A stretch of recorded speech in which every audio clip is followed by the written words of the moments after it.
You want me to put that on my todger?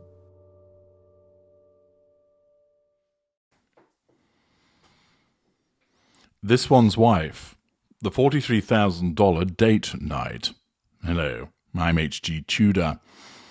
On the one hand, we have suggestions that this one's wife and Prince Harry are skint. And then there's the suggestion that they're blowing $43,000 on a date night. How would they be able to do that? Well, of course, it may well be the case that they haven't actually spent the money themselves, and they've been utilising the largesse and generosity of others. Naturally, a narcissist would take advantage of other people without any concern whatsoever. Lacking any form of conscience, a sense of guilt, this one's wife would readily believe that other people should be allowing them to use their private jets, allowing them to go where they want, giving them access to parties, allowing them to stay at properties, and all gratis. She sees nothing wrong with that, because she believes the fact that she graces that individual with a friendship or some kind of presence is worth its weight in gold. Of course, when you analyse it, it isn't. She doesn't bring anything to the party other than the fact that you're getting to spend time with someone who's famous because she married a man with ginger bollocks and who is a prince. Beyond that, are you going to be treated to sparkling insights? No.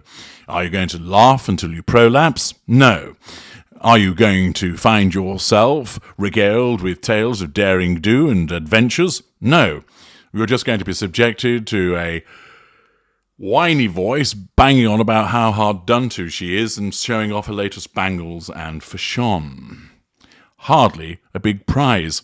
And yet they're able to engage in such expenditure on a date night. What is all that about? Well, Daniela Elsa writes in news.com.au as follows. I guarantee there are 3 words that Prince Harry, the Duke of Sussex, has never heard before he stepped foot inside his first Erewhon market, or ever gingerly opened his first gas bill. Cost of living.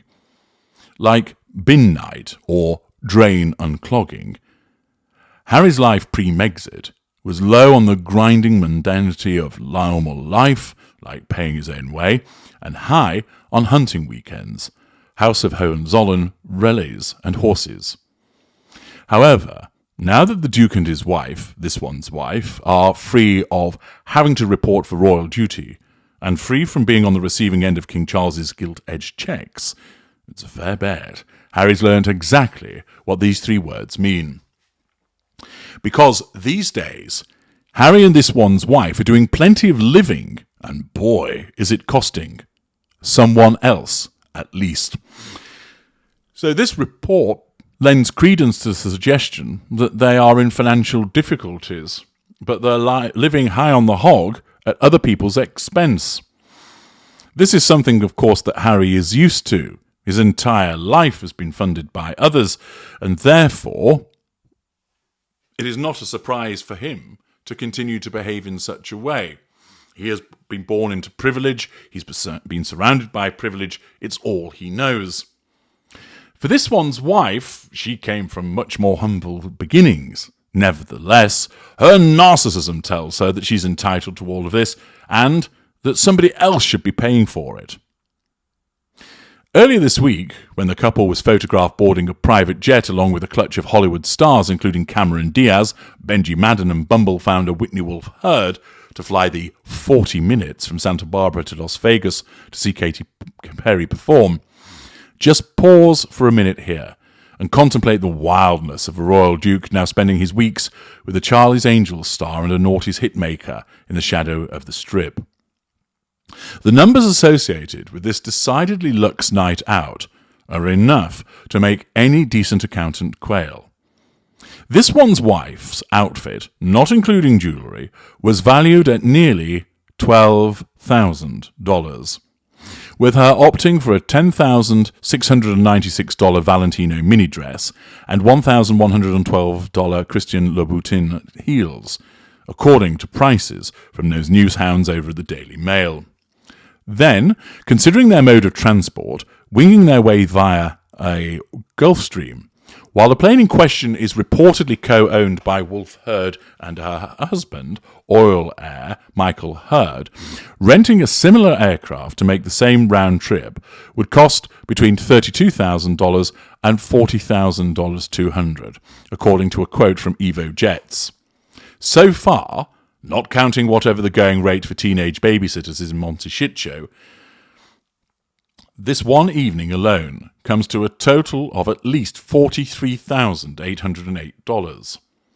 We are a long way from the Hollywood Arms, Harry's go-to London watering hole, where a glass of bubbly will set you back a pretty reasonable $13.80. The Sussexes could have had 3,174 glasses of Hollywood Arms Prosecco for the same total value of their Vegas evening.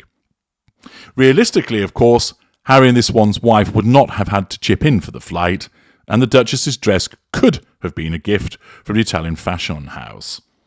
Those pesky rules that governed gifts back in their bygone palace days are a thing of the past. However, Danny Ellis's point here is that socially, the Sussexes are now playing in a whole new league, raising the question, can or will they be able to financially keep up? Sure, the Sussexes might have earned many tens of millions of dollars via their willingness to plumb the depths of their psyches for Netflix cameras and Harry's ghostwriter, putting them comfortably in the top 0.1% in the United States.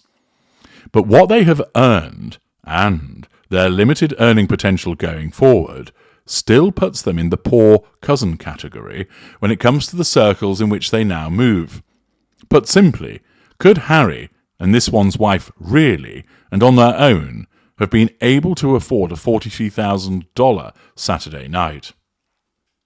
Take the other passengers on that flight.